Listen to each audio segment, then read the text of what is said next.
फेरीवाला खरं तर फेरीवाला धोरण कुठल्याही प्रकारे महापालिकेने निश्चित केलेलं नाही. आज खूप नागरिकांच्या तक्रारी आहेत. स्टेशन परिसर पहा, गल्लीबोळीत पहा, प्रत्येक रस्त्यावर फेरीवाले बसलेले आहेत. मुळात हे फेरीवाले आहेत कुठले? हे कल्याणकर आहेत का? डोंबिवलीकर आहेत का? इथले स्थानिक आमचे लोक आहेत का? हे कोणी नाहीत. हे सगळे बाहेरची लोक आहेत.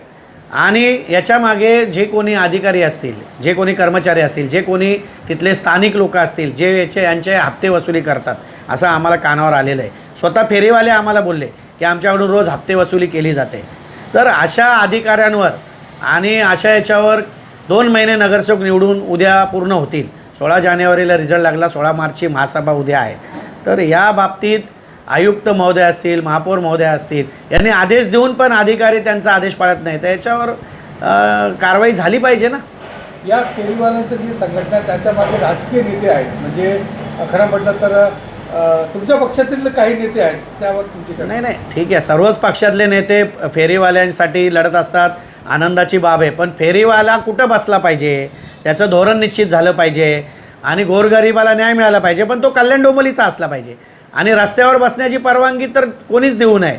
शेवटी नागरिकांची जी भावना आहे, फुटपाथ मोकळे असले पाहिजेत, रस्ते मोकळे असले पाहिजेत. अनेक अपघात झालेत आजपर्यंत.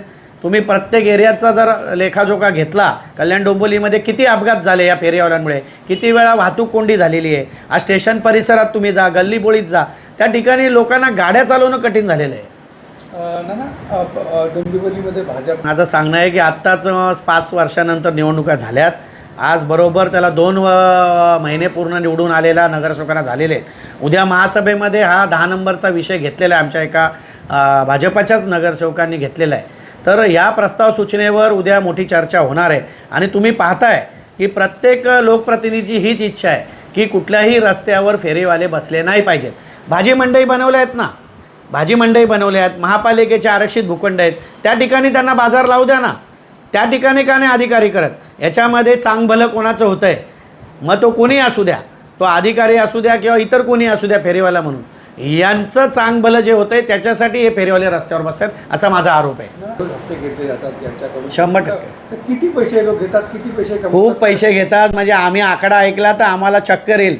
एका एरियामध्ये 1.5 ते 2 लाख रुपये हप्ता वसुली होते आणि ही महापालिकेच्या संगनमताने होते. हे खूप दुर्दैवी आहे. माझ्याकडे अशी माहिती आहे, काही शिपाई आहेत, त्यांचे 2-2, 3-3 फ्लॅट आहेत. काही अधिकारी आहेत, यांना ते पैसे देतात. आम्ही जेव्हा प्रत्यक्षात फील्डवर उतरलो, आमचे नगरसेवक उतरले, तर ते बिचारे फेरीवाले हे आम्हाला सांगताय, साहब उधर हफ्ता देना पड़ता है, इधर हफ्ता देना पड़ता है, इधर ये करना पड़ता है, उधर ये करना पड़ता है.